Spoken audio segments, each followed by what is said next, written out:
नमस्कार।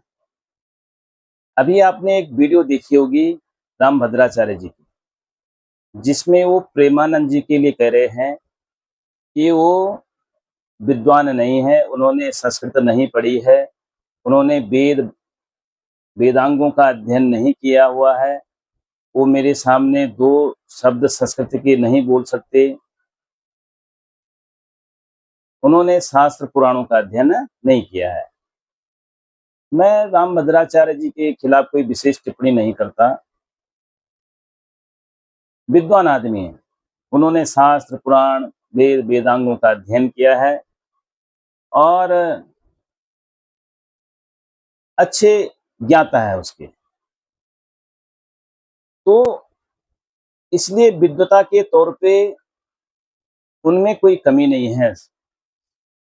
लेकिन शास्त्रों का ज्ञान होना और ब्रह्म ज्ञान होना दोनों अलग-अलग विषय है। शास्त्रों का ज्ञान रावण को भी था। शास्त्रों का किताबी ज्ञान होना वो अलग विषय है। लेकिन मैं मानता हूं कि प्रेमानंद जी को ब्रह्म ज्ञान हुआ है। वो ब्रह्म ज्ञानी है। उन्होंने सिद्धि प्राप्त की है। अब जरूरी नहीं है कि जिसके पास सिद्धि प्राप्ति है वो 4 वेदों का ज्ञाता हो, 18 पुराणों का ज्ञाता हो, 6 शास्त्रों का ज्ञाता हो, जरूरी नहीं है। आप अनेक विद्वान उठा लो, उनके समय में जो बहुत बड़े-बड़े धर्म शास्त्रों के विद्वान थे, उनके समय में भी कई ऐसे अनपढ़ जिन्होंने वेद वेदांगों का कुछ नहीं पढ़ा था, उन्होंने भगवत प्राप्ति कर ली। ध्रुव जी ने 5 वर्ष में कौन से वेद वेदांग पढ़ लिए?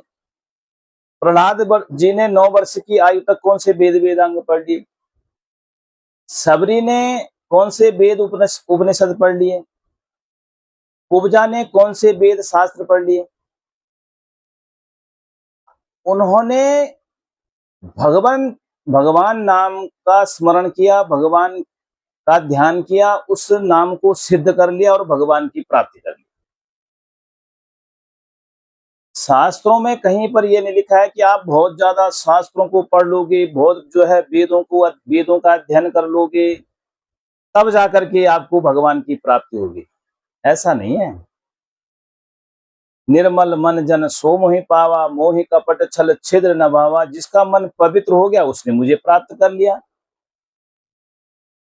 तो वही बात आज जो है, आप जो लोग मेरी वीडियो को सुन रहे हैं, क्या आप प्रेमानंद जी को मानते हो कि वो सचमुच जो है सचमुच के संत हैं?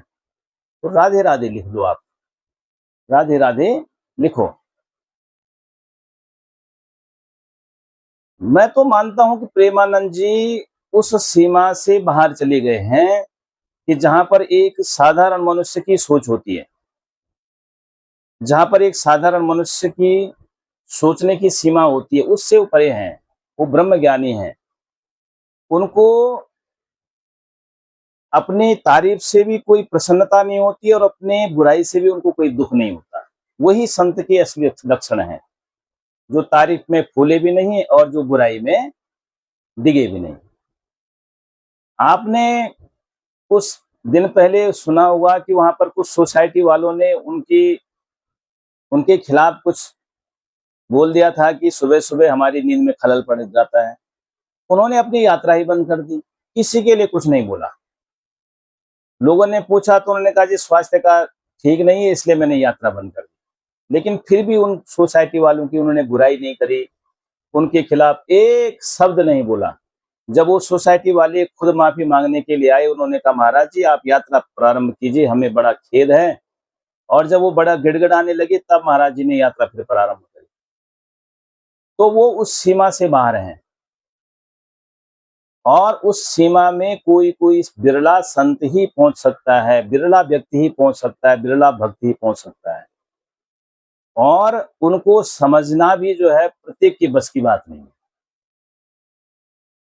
वेद शास्त्रों को पढ़ करके आप ज्ञान प्राप्त कर सकते हो,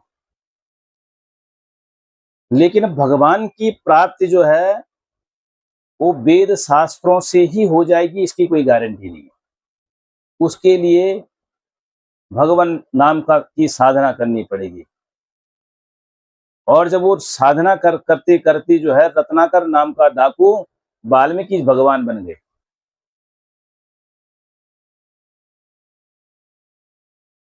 ऐसे ही हमारे शास्त्रों में सैकड़ों भक्तों की कथाएं हैं कि जिन्होंने केवल भगवान के नाम का सहारा लिया और भगवत प्राप्ति कर ली, भवसागर से जो पार हो गए।